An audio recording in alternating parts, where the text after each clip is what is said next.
Olá, bem-vindos a mais um bate-papo aqui no EdTalks do portal EdNews e que tem o apoio da produtora Play It Again. Nesse bate-papo de hoje a gente vai conversar com um grande colega, o Ricardo Monteiro, ele que é sócio da Tunad. Tem uma estratégia super legal nesse histórico, né, Ricardo? É bastante diferente mesmo, Tony, porque a gente está juntando o offline com o on. As duas coisas não são independentes, né? Nós continuamos vivendo no mundo físico. Sim. Né? Então as pessoas não estão online, elas vão online. Tá? E elas só vão online quando tem alguma coisa para fazer. Tá? Você vai olhar a tua conta no banco, você vai procurar uma coisa que você viu ou ouviu falar, que te interessou. Né? Então o que a gente faz é juntar isso e medir para ver o que é que realmente está te dando resultado. Você chega no caso de mensuração de eficácia. É isso, a gente usa hoje os KPIs que tem online, como buscas de uma palavra, page views, até transações e vendas, para avaliar o off. Então, usando métricas que são comuns hoje, que todo mundo está mais acostumado, a gente consegue avaliar aqueles 50% da mídia que não funciona e você não sabe qual é. Isso Essa acabou. Essa história é muito boa. Mas acabou definitivamente agora. Então a gente consegue realmente dizer que dia da semana é melhor para anunciar, que hora do dia. Bom, isso para mídia offline é fantástico, né? É fantástico. Porque você não tinha esse tipo de mensuração. Não. Simplesmente, como você falou, você usava lá um nível de GRP que ia buscar uma frequência ideal e esperava. É isso, a gente fazia com base numa teoria, com base em uma série de pesquisas para a escolha dos programas, e depois era a prática. Hoje a gente consegue fazer o inverso. Então a gente consegue saber que programa é mais adequado para um target em função da conversão que ele dá. A gente consegue saber que canal entrega mais, a gente consegue saber que horário, dia da semana e um monte de coisas.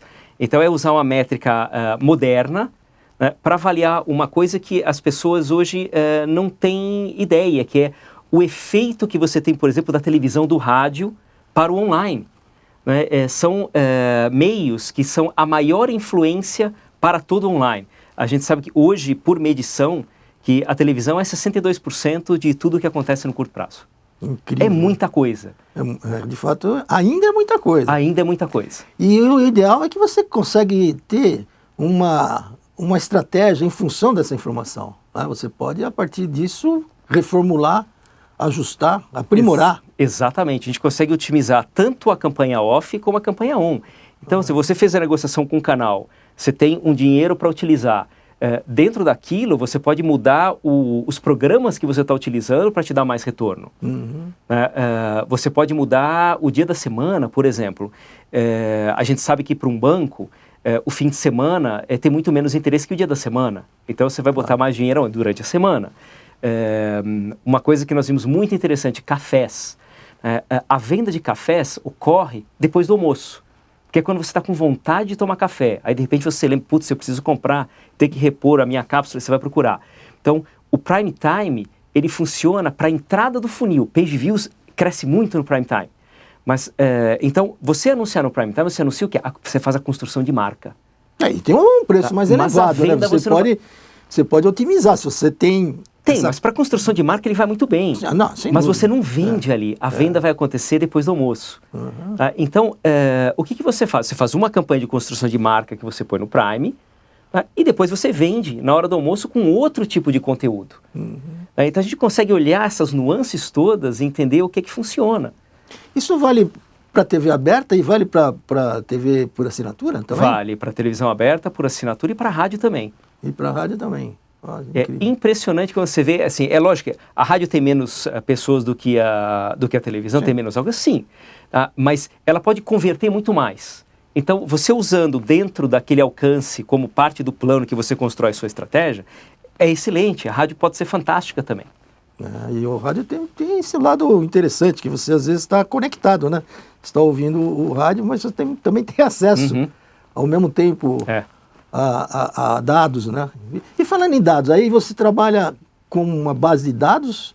Você busca esses dados? Você arquiva isso? A gente não arquiva, porque nós já estamos dentro das regras de proteção de dados, GDPR, mas nós temos algumas diferentes bases de dados. Uma é domínio público, então tudo que foi por na televisão, no rádio, a gente junta, né, e nós vamos cruzar isso com uma base de dados do cliente.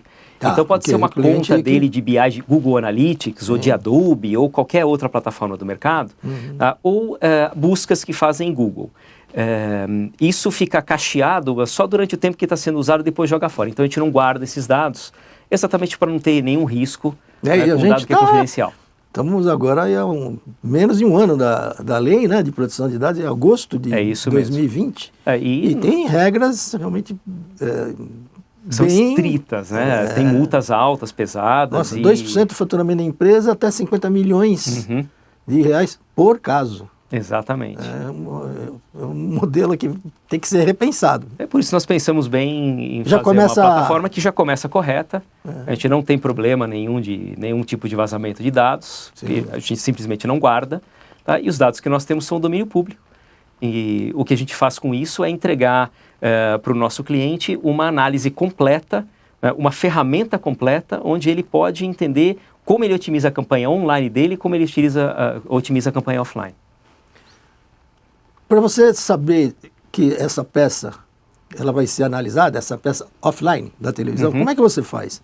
Você usa o som do comercial, você usa a imagem, como é que você vai acompanhar esse processo? A gente usa o som, é uma ferramenta de audio matching como outras do mercado.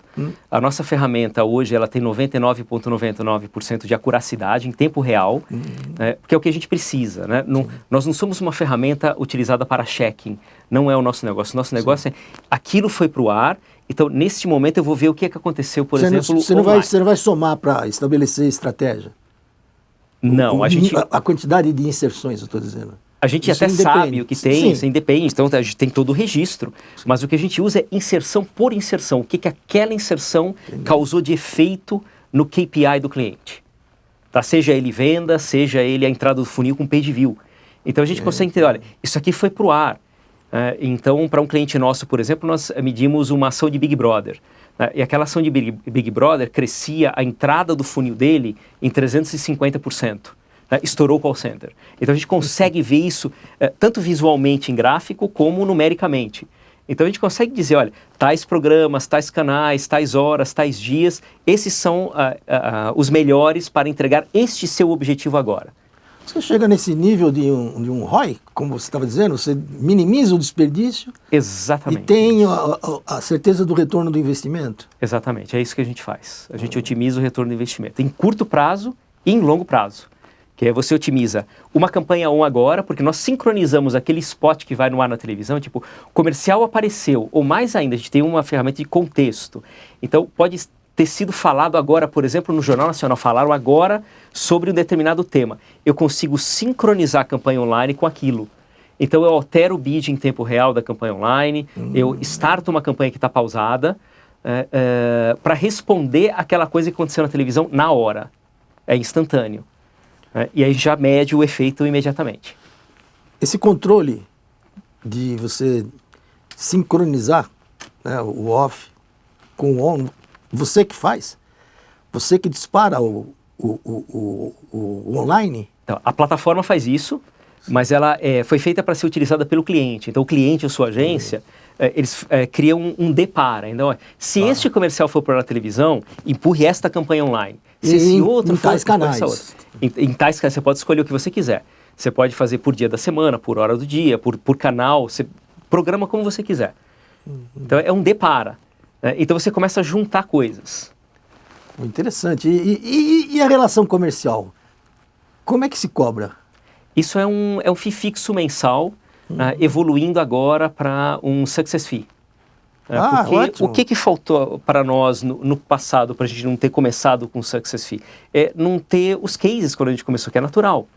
Então nós tivemos que fazer os cases primeiro, e já temos vários cases no mercado, com Nespresso, com Santander, com Via Varejo e N outros cases que nós fizemos. E a partir deles, nós conseguimos hoje demonstrar quanto é que a plataforma consegue agregar, que é muita coisa. Poxa, incrível. E de fato, Success Fee, você ter receita sobre resultado do cliente é um negócio difícil de fazer, mas é absolutamente desejável, né? Porque desejável. Se tem uma coisa complicada no nosso mercado, é exatamente esse valor, né? Porque se trabalha muito por comissão, né? Ou seja, por uma participação de uma verba de veiculação.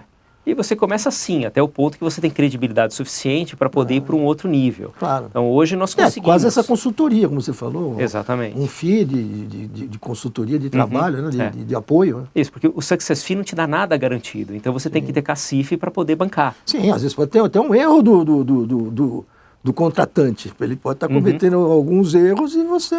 Infelizmente, você não vai conseguir corrigir o que foi feito, né? Tem um monte de coisa. Imagina, por exemplo, que se um comercial de televisão não tem nenhum call to action. Tá? Ele é um comercial xoxo. Sim. Tá? Que eu não vou poder dizer para o cliente que o comercial dele é xoxo. Mas estou brincando. Mas mas imagina tem vários casos. Tem vários casos. O que vai acontecer? Ele não vai gerar nada. Sim, se ele não vai gerar nada, aí depois vai, olha, a plataforma não funciona. Não é assim. Então hoje a gente tem condição de medir, inclusive, a qualidade do conteúdo. O tempo de atenção das pessoas em cima dele. Pô, antigamente a gente fazia um negócio chamado Day After Recall. Ou seja, antes do filme ir para o ar, ele era testado e você tinha um ranking. Aí você saberia dizer qual pressão de veiculação você faria em função de já saber antemão, né, o entendimento daquela peça. Né? Isso mesmo. Isso pode até voltar, né? Pode, a gente faz de um jeito um pouco diferente, porque hoje você consegue fazer isso com base em busca, por exemplo. Por quanto tempo as pessoas buscaram o que veio de interesse dali? Sim. De uma categoria, ou de um concorrente, ou, enfim, de um processo que você possa investigar. Né? Isso. Aliás, tem uma coisa mais curiosa ainda que a gente viu, que muitas vezes as pessoas não entendem aquilo que a gente imaginava que elas entenderiam ou aproveitariam de comercial de televisão. Sem dúvida. O último número que eu lembro era só 22% da população interpreta texto no Brasil. Em São Paulo é 60%, então a média é bem pior quando você sai de São Paulo. Então, o que acontece? A gente viu campanha, por exemplo, a T-Cross da Volkswagen. O T-Cross ele começa com um T-Rex, um tiranossauro. Sim. E depois você tem o comercial do carro bonito e legal. Qual era a única coisa que as pessoas buscavam online? O carro do dinossauro. Então, não era o T-Cross, não era o mini SUV. Então, as analogias são próprias de cada um. Claro. Né? Então, a gente está aprendendo a entender o que as pessoas interpretam a partir daquilo. Agora, imagina se você é Volkswagen e está fazendo o seu comercial do T-Cross. E aí, a sua campanha online, ela tem T-Cross como palavra-chave, que tem que ter. Né? Sim, ela claro. tem Volkswagen, ela tem mini SUV. Mas ela não tem o dinossauro. Acabou a sua campanha. Porque as pessoas não estão buscando isso, elas não vão te achar. Elas vão fazer scroll down, perdeu. Incrível. É impressionante. Modifica bem o processo estratégico da comunicação. Né? Muito. Você começa a entrar em detalhes psicológicos, né? E sociais. O que Exatamente. é muito interessante. Fica imaginando, você deve estar lidando já com esse processo com anunciantes e com agências. Sim. Imaginando como é que as estruturas estão mudando. Né? O papel desse estratégico, criativo, mesmo o pessoal da mídia, como é que essas ferramentas vão dando uma outra dimensão. Todo mundo está se adaptando. Você vê as áreas de BI crescendo fortemente, tanto do lado do anunciante como do lado da agência. E não tem outra forma. Né? Porque o BI ele vai suprir. O conteúdo sempre vai ser importantíssimo. Claro. Mas aonde e como você coloca esse conteúdo é tão importante como o conteúdo em si. Não dá para separar mais. E você tocou num assunto que eu tenho percebido, notado, que da empresa, do anunciante, ele incorporar esse processo. Ou seja, ele já não contrata, ele já faz o próprio processo de uma maneira muito eficaz. Especialmente para aqueles que vão para o e-commerce, que ele passa a controlar o processo todo dele. Exatamente. Então, é natural. Então, hoje nós temos clientes, tanto agências como anunciantes e inclusive veículos. O veículo, o que ele vai procurar? Ele vai procurar entender que público realmente está assistindo um determinado programa e que marcas ou categorias se movem com aqueles programas. Então, é uma nova moeda que a gente consegue fazer. A gente consegue criar novos produtos, como, por exemplo, uma ação de merchandising que morria na televisão. Tipo, eu fiz e está aqui. Não, aquela ação de merchandising pode empurrar uma campanha online do cliente e criar um novo produto com valor agregado maior. Tá? Do outro lado, o cliente pode melhorar o seu plano de mídia tanto online como offline. A agência pode se capacitar com ferramentas como essa a entender o que é melhor para o cliente e fornecer um outro tipo de serviço ao cliente de otimização e não só da recomendação. Então é um mundo novo. É um mundo novo. E eu acho até que ele está começando, né? Ou seja, essas ferramentas são muito recentes, né? São muito recentes, aqui e lá fora. Porque também de uma certa forma é universal, né? É universal. Não é uma coisa de um país. Não, isso existe mais forte nos Estados Unidos. Mas o que acontece nos Estados Unidos? Estados Unidos não seguem as regras do GDPR. Então não existe a privacidade de dados como nós vamos conhecer aqui em América Latina ou como já tem na Europa. Então você sabe o ID da televisão, do celular que está assistindo a televisão, você tem tudo lá. Então a maneira de medir lá é perfeita, mas ela tira a privacidade. Nós não teremos isso aqui. Sim.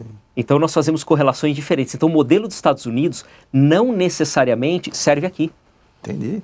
Poxa, é um movimento muito interessante, estratégico. Fico contente em bater esse papo contigo. A gente se conhece faz tempo, eu sei que você é um especialista nessa área, né? Mas fico muito feliz. E como é que a gente encontra a Tunad? Como é que a gente acha? Como é que você faz? Tunad é bem fácil da gente achar na internet, mas nós temos uma equipe comercial, então é tunad.com.io, mas nós temos uma equipe comercial, nós estamos cobrindo o mercado, estamos crescendo. Nós fomos recentemente apontados como uma das 4 empresas escolhidas pela Mutante Garage para ter o apoio de desenvolvimento. Estamos crescendo bem, somos uma empresa que cresceu sozinha, a gente tem 3 anos talvez de idade, com 1,5 da ferramenta como está, então é tudo muito novo, mas baseado em resultados já é que tem feito a gente crescer. Um bom momento. Ricardo, obrigado no bate-papo, sucesso, vamos acompanhar esse trabalho, na certeza de que tem muito por fazer, né? Obrigado, Toninho, eu que agradeço o espaço, agradeço o pessoal da Player Again também, e vamos lá, porque nós temos um mundo novo, que não é mais um mundo de mídia, não é mais um mundo de marketing, misturou tudo e estamos aí para fazer essa mudança. Muito legal. Queria agradecer a audiência, lembrar que esse nosso bate-papo, Ed Talks, do Portal de News, tem o apoio da produtora Play Again, e convidar você para o próximo bate-papo.